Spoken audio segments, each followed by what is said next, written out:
بسم اللہ الرحمن الرحیم، السلام علیکم ورحمۃ اللہ۔ آج میں برینز کے اس خوبصورت مقام سے آپ کو خلافت عباسیہ کا دور یاد دلاؤں گا کہ 785 سے 1258 تک تاریخ اسلام کا وہ سنہرا دور علمی، فکری اور ثقافتی لحاظ سے کس طرح سنہرا دور تھا، اور عباسی حکمرانوں نے اپنے عہد میں نہ صرف علم و حکمت کی سرپرستی کی بلکہ اس دور کو سائنس، طب، فلسفہ اور ادب میں بھی عالمی ترقی کا مرکز مانا جاتا ہے۔ آج میں آپ کو مسلمانوں کے اس سنہری دور کے بارے میں بتاؤں گا اور آپ اس ولاگ کو بہت زیادہ انجوائے کریں گے۔ مجھے ضرور فالو کریں، میرے چینل کو ضرور سبسکرائب کریں۔ آج میں آپ کو بتاؤں گا کہ عباسی خلافت نے کس طرح اتنی ترقی کی تھی، اور خلافت عباسیہ کا آغاز 785 عیسوی میں جب ہوا تھا تو انہوں نے کیا اقدامات اٹھائے تھے۔ بنو امیہ کی خلافت کو ختم کر کے جب عباسی اقتدار میں آئے، عباسی خلافت کا جو دارالحکومت پہلے بنا وہ کوفہ تھا، اور پھر عباسی سلطنت نے بغداد کو اپنا مرکز بنایا اور یہاں سے پورے علاقے کی وہ نگرانی کی جاتی، اور انہوں نے یہاں سے اپنی حکومت کو چلایا تھا۔ عباسی حکومت نے سب سے پہلے کوفہ کو مرکز بنایا، اور پھر ان کے بادشاہوں نے بغداد کو دنیا کا علمی مرکز بنا دیا۔ عباسی خلفاء نے حکومتی سطح پر علمی سرگرمیوں کی حمایت کی، اور دنیا بھر کے جو ماہرین ہیں وہ تاریخ بتاتی ہے کہ علوم و فنون کو بغداد میں انہوں نے انتہائی تیزی سے پھیلایا۔ عباسی خلفاء نے بہت سے ادارے قائم کیے، جیسے بیت الحکمہ انہوں نے بنایا، اور وہ انتہائی تیزی سے ترقی کرتا گیا۔ بغداد میں قائم کیا گیا یہ عظیم الشان کتب خانہ اور علمی ادارہ، اس نے پوری دنیا کی سائنس کو اس وقت ہلا دیا تھا۔ اس میں یونانی، فارسی، سنسکرت اور دیگر زبانوں سے کتابوں کا ترجمہ کیا جاتا۔ پوری دنیا سے علم و حکمت کی کتابوں کو اکٹھا کر کے ان زبانوں میں ترجمے کیے جاتے۔ علم ہیت، ریاضی اور فلکیات اس دور کا خاص علم ہے۔ اس دور میں مسلمان سائنسدانوں نے علم فلکیات، ریاضی میں گراں قدر خدمات سر انجام دی جو آج تک تاریخ کا حصہ ہے۔ اور اگر میں یہاں پر الخوارزمی کا ذکر نہ کروں جنہوں نے الجبر کو باضابطہ علم بنایا تو یہ تاریخ کے ساتھ انتہائی ظلم ہوگا۔ اس مسلمان سائنسدان نے فلکیات میں اتنی تحقیق کی، انہوں نے ریاضی میں اتنی تحقیق کی کہ آج بھی دنیا اس پر چلتی ہے۔ انہوں نے ریاضی میں گراں قدر خدمات سر انجام دیے۔ الخوارزمی نے الجبرا کو پوری دنیا میں متعارف کروایا۔ اسی طرح البیرونی اور ابن الحسم جیسے سائنسدانوں نے فلکیات میں بیش بہا تحقیق کی جو آج بھی سائنسدانوں کی رہنمائی کرتی ہے، اور فلکیات کا علم حاصل کرنے کے لیے آج ساری دنیا کے سائنسدان وہ مسلمان سائنسدانوں کے محتاج ہے۔ فلکیات میں ان کی بیش بہا تحقیق آج بھی ساری دنیا کے سائنسدانوں کے لیے مشعل راہ ہے۔ اور اس طرح طب میں ابو علی سینا جس کو ابن سینا بھی کہا جاتا ہے، انہوں نے القانون فی الطب جیسی عظیم کتاب لکھی جو یورپ میں بھی صدیوں تک طب کی تدریس کے لیے استعمال ہوتی رہی، اور پورے یورپ کے سائنسدانوں نے ان سے متاثر ہو کر پھر ایسے طب پر کام کیا کہ انہوں نے ابو علی سینا کو اپنا استاد مانا۔ یہ مسلمانوں کی انتہائی اہم تاریخ ہے جس کو آج ہمارا نوجوان نہیں سمجھتا، جس کو پتہ ہی نہیں ہے کہ ہمارے مسلمان سائنسدانوں نے دنیا کو ریاضی، فلکیات، طب میں کتنی گراں قدر وہ خدمات سر انجام دی ہے۔ یورپ میں آج بھی وہی مسلمانوں کی طب کی تدریس کو عام طلباء کے لیے استعمال کیا جاتا ہے۔ کاش ہمارے مسلمان وہ حکومتیں اور ہمارے سیاستدان بھی ہمارے مسلمانوں کے علوم سے استفادہ حاصل کریں۔ ابو بکر الرازی نے بھی طب میں نمایاں خدمات سر انجام دیے تھے، جس کو آج بھی تاریخ نے زندہ رکھا ہے۔ اسی طرح اگر آپ فلسفے کو اٹھائیں گے تو آپ کو مسلمان سائنسدان اس میں بھی نظر آتے ہیں، اور عباسی دور میں فلسفے کا یونانی علوم سے تعارف ہوا۔ فلسفیوں نے افلاطون، ارسطو اور دیگر یونانی فلسفیوں کے خیالات پر تحقیق کی اور انہیں اسلامی تعلیمات کے مطابق ڈالنے کی کوشش کی۔ یہ بھی آج تاریخ نے ہمیں بتایا ہے کہ مسلمان سائنسدانوں نے زبردست کوششیں کی ہے۔ ابن رشد اور الفارابی جیسے عظیم فلسفی اس دور میں پیدا ہوئے۔ عباسیوں نے اس پر بہت زیادہ پیسہ بھی خرچ کیا۔ عباسی خلفاء اور ان کے وزراء نے اس میں زبردست تحقیق کی ہے۔ عباسی خلافت مسلمانوں کا سنہری دور ہے جس کو آج ہمارا نوجوان نہیں جانتا۔ عباسی حکمرانوں اور ان کے حکومتی کارنامے آج بھی تاریخ کا حصہ ہے۔ ابو العباس الصفا 750 سے 754 عباسی خلافت کے بانی تھے اور انہوں نے خلافت کی بنیاد رکھی تھی۔ آج بھی تاریخ اس کو سلام پیش کرتی ہے۔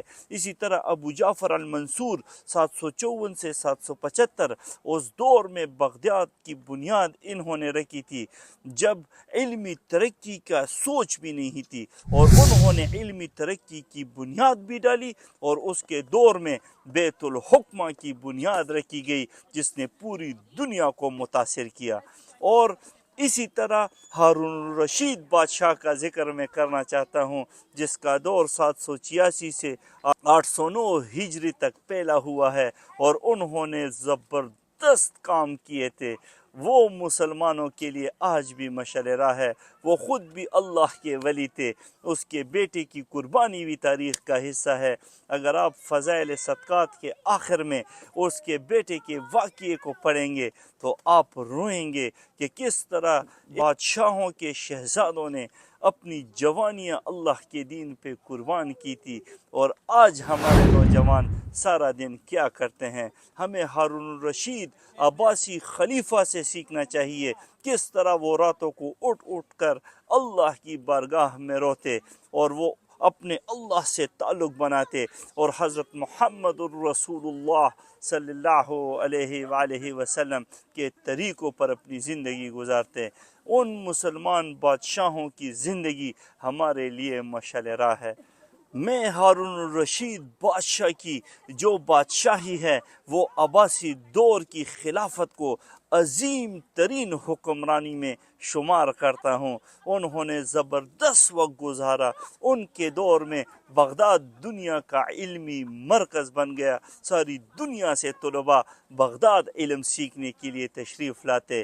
ہارون الرشید رحمۃ اللہ علیہ نے سائنس اور ادب کی سرپرستی خود فرمائی اور بہت زیادہ اس کو ترقی دی، اور بغداد میں بیت الحکمہ کو اتنی وسعت دی کہ پوری دنیا میں اس لائبریری کا شان کوئی جگہ نہیں تھی۔ اسی طرح ان کے جو بیٹے مامون تھے، ان کا دور 813 سے 833 تک گزرا ہے۔ اس میں بھی علمی میدان میں بے پناہ کارنامے انہوں نے انجام دیے تھے۔ اس نے یونانی علوم کا عربی میں ترجمہ کروایا، اس نے بیت الحکمہ کو مزید مضبوط کیا، انہوں نے ساری دنیا سے کتابیں اکٹھے کی، ان کے ترجمے کیے۔ مسلمانوں کی زبردست تاریخ ہمیں بتاتی ہے کہ ان دونوں بادشاہوں نے پوری دنیا میں اپنی دھاک بٹھائی، مگر جب مسلمان حکمران عیش و عشرت میں پڑ گئے اور مسلمان حکمران اپنے شوق پورے کرنے کے لیے طوائفیں نچواتے اور انہوں نے اپنے خزانوں کے منہ کھولے، تو وہ دور بھی انتہائی فضول ہے۔ وہ سیاہ دور، وہ بغاوتوں سے بری ہے، وہ سازشوں سے بری ہے۔ یہ دور بھی پھر مسلمانوں نے دیکھا کہ ہمارے مسلمان حکمران ذلیل ہوتے گئے، اور یہ چند وجوہات بھی میں اس مختصر ولاگ میں آپ کو بتانا چاہتا ہوں کہ کس طرح مسلمان سیاسی عدم استحکام کا شکار ہوئے۔ عباسی حکمرانوں کے بعد آنے والے جتنے بھی خلفاء تھے وہ کمزور ثابت ہوئے، اور خلافت میں اندرونی بغاوتوں نے بہت زیادہ سر اٹھایا۔ جب عوام کی سہولیات کا خیال نہیں رکھا جاتا تو وہ پھر سلطنت سے ٹکراتے ہیں۔ عباسی خلافت کے زوال میں، اس کے ٹکڑے ٹکڑے ہونے میں اور ٹکڑوں میں بٹنے کا جو عمل ہے یہ انتہائی دردناک ہے۔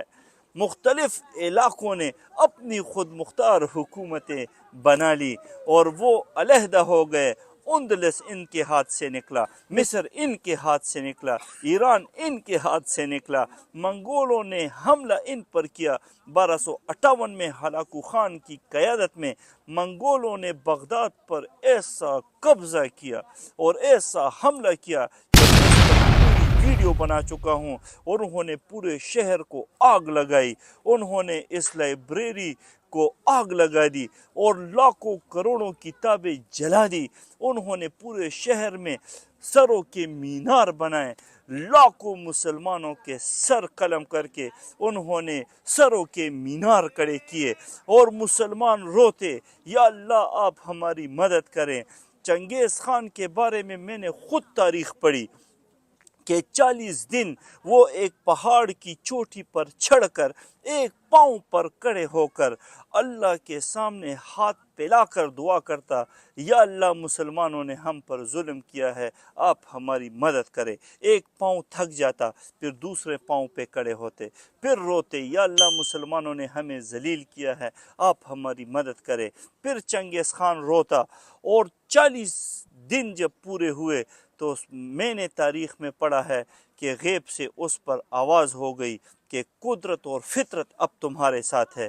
پھر جب وہ مسلمانوں کو مارتا، مسلمان روتے، بچوں کو مارتا، بوڑھوں کو مارتا، جوان لڑکیوں کو مارتا، عورتیں اپنے بچوں کو پیش کرتی کہ خدا کے لیے تم رحم کرو۔ اس نے کہا جس کو تم پکار رہے ہو وہ ذات میں نے اپنے ساتھ کر لی ہے۔ تو پھر وہ مارتا چلا گیا، اور اس نے بغداد کے شہر کی جو نہر ہے اس کو خون سے بھر دیا تھا۔ اتنے لوگ پھر قتل کیے تھے، اور اتنے مسلمانوں کو اس نے قتل کیا تھا۔ یہ بھی تاریخ کا حصہ ہے۔ عباسی خلافت کے زوال میں سازشیں شامل ہیں۔ عباسیوں کے خلاف منظم سازشیں ہوئی اور اس نے مسلمانوں کی حکومت کو ختم کر دیا۔ عباسی خلافت کے زوال میں خارجی قوتیں بھی شامل تھیں اور ان کے اندرونی اختلافات بھی سامنے آئے تھے۔ بازنطینیوں کے علاوہ خلافت کے اندرونی مخالفین جیسے فاطمی ہو گئے اور کرامتہ تحریکیں ہو گئیں۔ یہ آج بھی تاریخ میں زندہ ہے کہ کرامتہ اور فاطمی تحریکوں نے عباسیوں کی بنیادیں ہلا دی اور اس حکومت کا خاتمہ کر دیا۔ ترک فوجی طاقتور ہو گئے اور آہستہ آہستہ ان کے اثرات اتنے بڑھ گئے کہ عباسی خلفاء کی عیاشیوں کی وجہ سے ان کی گرفت کمزور ہو گئی، اور عباسی عہد کی جو بدعنوانیاں کرپشن تھی اس نے بھی خلافت کے زوال میں آخری کیل ٹھونک دی، اور اس طرح عباسی حکومت ختم ہو گئی۔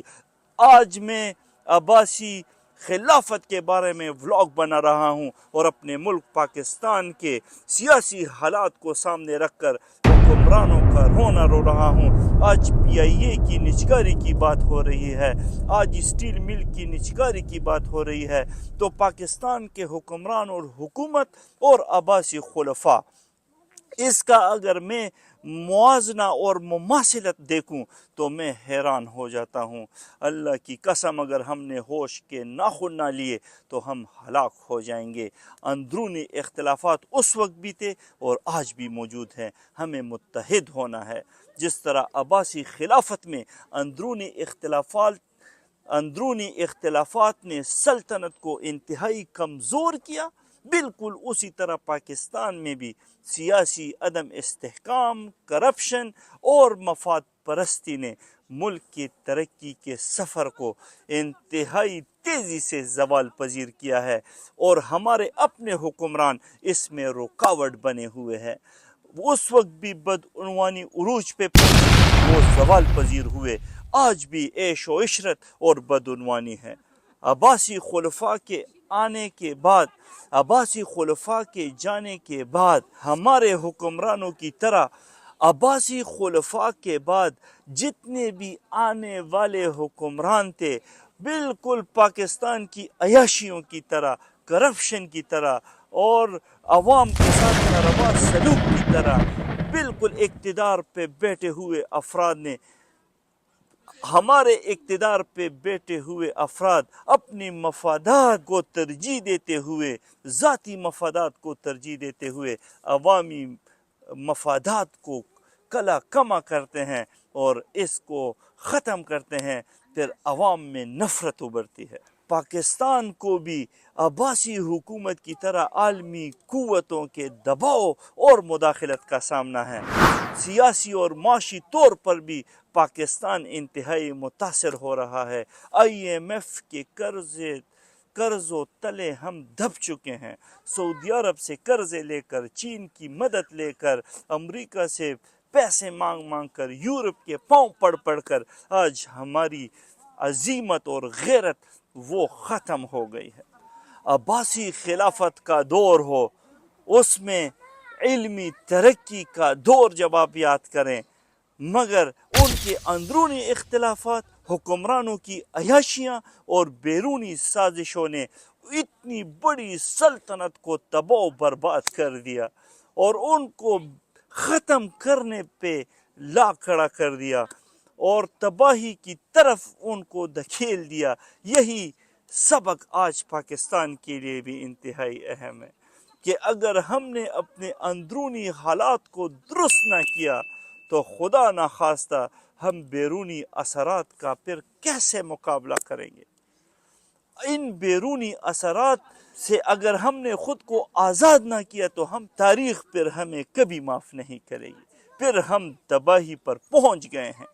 علم و عمل، دیانت، قومی اتحاد ہی وہ اصول ہیں جو کسی قوم کو ترقی کی راہ پر گامزن کر سکتے ہیں۔ میں اپنے حکمرانوں کو کہتا ہوں، ہوش کے ناخن لے اور تاریخ اٹھا کر دیکھیں۔ مسلمانوں کی تاریخ ان مثالوں سے بھری پڑی ہے۔ یقیناً میرے اور ولاگز کی طرح آج بھی آپ نے میرے ولاگ کو پسند کیا ہوگا۔ مجھے دیکھنے اور سننے کے لیے آپ سب کا بہت شکریہ۔